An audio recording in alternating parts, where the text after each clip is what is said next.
আমি আছি নোয়াখালী কবিরহাট উপজেলার ৩ নং ধানসিঁড়ি ইউনিয়ন ৪ নং ওয়ার্ড কারি মুজাফফর আহমেদ জামে মসজিদ। মসজিদের নির্মাণাধীন কাজ চলতেছে। এখন কাজের অনেকটাই শেষ পর্যায়ে, কিন্তু এই সমাজের অর্থনৈতিক সমস্যার কারণে পুরো কাজ সম্পূর্ণ করা যাচ্ছে না। এদিকে রমজান মাস, কিন্তু ওনাদের যেই মসজিদ আছে এই মসজিদে মুসল্লিদের জায়গা হয় না। ঘর এবং বাহির মিলাইও অনেকে নামাজ পড়তে পারে না। আপনার জায়গার অভাবে অনেক মুসল্লি দাঁড়িয়ে থাকে।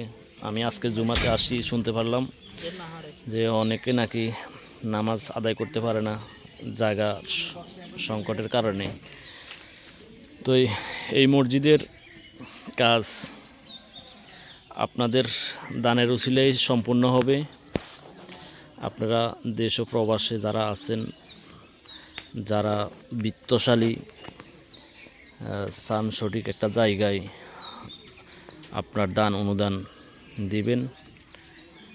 দিতে পারবেন। আপনার ডিসক্রিপশনে আমার মোবাইল নাম্বার দেওয়া থাকবে, ইমো হোয়াটসঅ্যাপ আছে। যারা দিবার ইচ্ছা আছে যোগাযোগ করবেন। এখানে যোগাযোগ করে আপনার দান অনুদানটা দিতে পারবেন। কাজ চলমান, কিন্তু আর্থিক সংকটের কারণে পুরোপুরি কাজ সম্পূর্ণ করা যাচ্ছে না।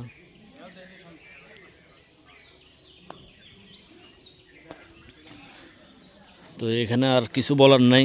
আসলে যারা দিবেন, আমার এই ভিডিওটা দেখে অনেকে চিনেন। এটা হচ্ছে নোয়াখালী কবিরহাট উপজেলার ৩ নং ধানসিঁড়ি ইউনিয়ন ৪ নং ওয়ার্ড কারি মুজাফফর আহমেদের জামে মসজিদ। তো অনেকে আছেন আসলে যোগাযোগ করার মতো ব্যবস্থা নেই, কিন্তু দেওয়ার ইচ্ছা আছে। তো ইচ্ছা থাকলে আমার নাম্বারে যোগাযোগ করবেন। চাইলে ব্যাংকের মাধ্যমে দিতে পারবেন। আমার নাম্বারে বিকাশ আছে, বিকাশেও দিতে পারবেন। এবং যদি না আমি সরাসরি মসজিদের কমিটির হাতে পৌঁছিয়ে দিব তাহলেও করতে পারবেন। আমার নাম্বারে যোগাযোগ করলে আপনার কমিটির সাথে যোগাযোগ করাই দিব, সরাসরি আসি দিবেন। তাও অন্তত মসজিদের জন্য আপনারা অংশগ্রহণ করবেন। আসসালামু আলাইকুম ওয়া রাহমাতুল্লাহি ওয়া বারাকাতুহু।